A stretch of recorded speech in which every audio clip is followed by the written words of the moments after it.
Today I'm pretty excited. I'm going to be starting on my new garden project. Over the course of the pandemic, I've gotten really into gardening, like a lot of people, growing my own food, doing all that stuff. So I designed this pretty over-the-top garden in SketchUp, and I'm going to be building it today. When I first started getting into gardening a couple years ago, I built a couple raised beds on wheels that I've been moving around, but unfortunately, they're just not big enough for the scale that I'm trying to get into. So I need a much bigger garden, and I'm gonna build a really epic garden.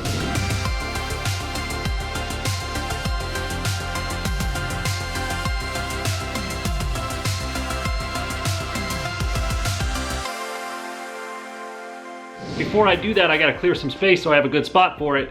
I've decided to put it kind of in the back behind my shed, which maybe not a good idea in some places, but because it gets so hot here, I want the late afternoon shade of the shed to kind of cast onto it, because I've had problems over the last couple years burning my plants because it gets so hot. So that's why I decided to put it there. It's gonna get really good sun most of the day, and then in the late afternoons when it's really scorching, and it's been scorching for a while, it's gonna get some good shade as well. Because I built my previous planter boxes on wheels, I actually learned this because I moved them closer to the house to get afternoon shade, and by doing that, the plants actually became much healthier. So I've learned a few things over the last couple years, and I'm hoping that I'm gonna apply them to this garden.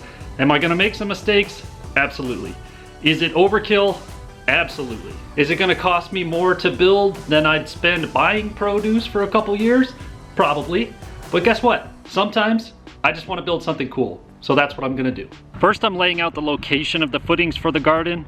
For this, I'm actually gonna pour some concrete footings and set the posts on top of them with these brackets. So basically, I'll have these footings in the ground, and then I'll place these brackets on top of it, and the posts will go in here. You bolt the footings down to the concrete once it's poured like that, and the posts will sit up above the soil a little bit. This is more like how you'd build a pergola or a deck than maybe some people would build a garden. But the reason why I'm doing it this way is because it'll have less direct soil contact, and the posts should last a little bit longer. This whole garden is going to be built out of redwood, which is more expensive, but it has some natural rot and insect resistant properties, which will hopefully make it last a little bit longer. So if a post does need to be replaced somewhere down the road, I don't have to dig up the whole thing. As I'm laying it out, I've already made some modifications from the initial plan because I have gates on either end of the garden, and I need to be able to get my trailers in and out easier. So I made it a little bit smaller than I initially planned. Instead of it being 12 by 18 roughly before, now it's going to be more like 10 by 15. So a little bit loss of planting area, but not a huge deal. I'll still have plenty. I'm measuring the diagonals of the corners to make sure the layout for the post is square, and I'm using some string to lay out a straight line and mark the locations for the posts. You know, you could do this with like batter boards. This is the same thing you would do for laying out, for example, like a concrete pad or something like that. Same principles apply. Having the auger attachment for the tractor is a complete lifesaver for me because it allows me to dig holes in this sandstone, tough, sandy soil a lot easier. Fortunately, we don't get frost here, so I don't have to worry about digging the footings below the frost line and worrying about heaving or anything like that. So I can just make relatively shallow footings and set the posts on top of that. Once the concrete is set up, I can start adding the 4x4 posts on top of the brackets. And to bolt down the brackets, I'm using these 4-inch sleeve anchors, which expand when you tighten them. And then for the hardware for securing the brackets to the wood, I use these Power Pro hardware exterior screws. These are awesome because they minimize the splitting of the wood. They kind of self-tap their way in. And then I'm using some 2x4s to act as braces to keep the post relatively secure and plumb until I can get the skirting and supports in place to lock the frame together. For the skirting around the bottom, I'm using some tongue and groove redwood fencing. The tongue and groove helps lock it together and give it a little extra strength. And the skirting will go up 5 courses all the way around, which will make the planter bed height about 2 feet deep. It'll require more soil to fill, but I want them to be a little bit taller so it's easier on my back, because I'm not getting any younger, that's for sure. Okay, so I've made some good progress on the garden thus far. So the plan of attack for today is to get the framing tightened up a bit. I'm going to be adding some 2x4 supports all around, both in the bottom for the skirting and to tie the tops of the posts together. I'm also going to start adding the supports for the inside legs of the garden to start building out the actual planter boxes themselves. These are going to be more or less floating, which means they won't be secured to a footing, but rather I'm just setting the smaller posts on a brick or a block. Once all the framing is locked in and the weight of the soil is in place, these posts aren't going to go anywhere, so they're just there to support the skirting on the inside of the garden. To secure all the framing together, I'm using a combination of the Power Pro screws and some galvanized framing nails in my Past Load framing nailer. This thing is hands down one of my favorite tools. It's so convenient to not have to be tethered to an air compressor all the time. And the gas canisters for it seem to last a really long time, so if you ever need to upgrade to a new framing nailer, I would highly recommend snagging the Past Load 30-degree nailer. Before I jump around to finishing setting the posts and the skirting on the opposite side of the garden, I have to run the irrigation line. Fortunately, there's an existing water line that feeds another zone right behind the shed, so I can just tap into that. My plan is to run a pipe up through the top of the corner bed and add a valve and a spigot head inside the garden, and then I can just run a battery-powered irrigation timer off of that. Connecting everything is pretty simple. I just need to tap into the existing line with some 3/4 inch PVC and then run piping up and then connect it back on the other end. I'm thinking I might also add in a shutoff valve here later on so that I can isolate this and the other zone if I need to work on them down the road, but I don't have one at the moment, so I'll do that later. Okay, so my 2x6x12s arrived this morning, and my plan for the day is to start adding the roof rafters and getting everything tied together. Once the rafters are in place, this thing is going to be rock solid. I'm adding the rafters for two reasons. Number one, because I like the look of it, because it gives the garden a little bit more of a pergola and garden feel. And two, to give it a little extra shade in the peak sun. Like I mentioned before, sun is not in short supply here, so a little extra shade shouldn't be a problem, especially since the rafters are roughly 24 inches on center. I had a little bit of a shorter day yesterday putting up the rafters, but today my plan is to finish tying in the opposite side of the garden, getting the skirting on and building out the inside of the boxes. Because I changed the dimensions when I first started out, it effectively made it so I had to lose the box I had initially planned to go down the middle of the walkway. So instead, I'm just gonna have a U-shaped garden with 3-foot wide boxes all the way around.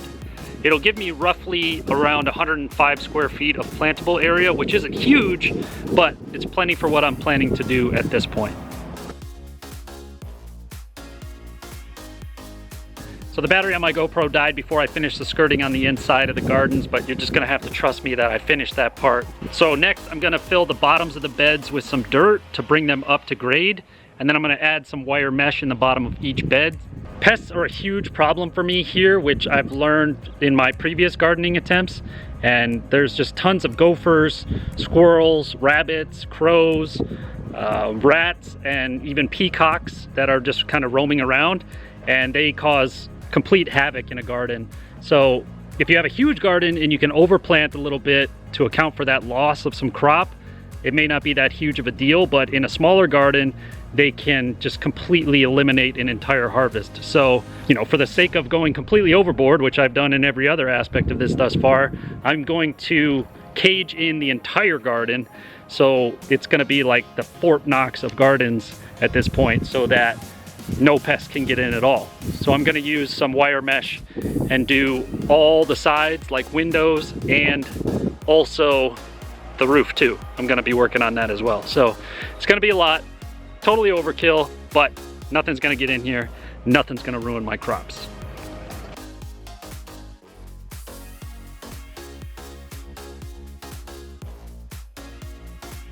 Okay, today is hopefully the final day of construction on the garden. Obviously this project has gotten a little bit out of hand. It's huge. It's the most overbuilt garden in the world. But guess what? Who cares? So today I'm gonna be trying to get the roof panels up, get the rest of the wire mesh installed, and get things closed up. And then obviously I still have to add some soil in here and get all that done. But for the most part, it's getting close to the finish line. I hope that I can actually get something to grow in here, because obviously that's the goal of this whole thing, but we'll see. I'm lining all the beds with some 4 mil plastic for a couple reasons. Number one, to keep the soil from making direct contact with the wood so that the moisture and heat of the soil don't rot the wood faster. And number two, to actually help keep a little bit of moisture in the soil longer.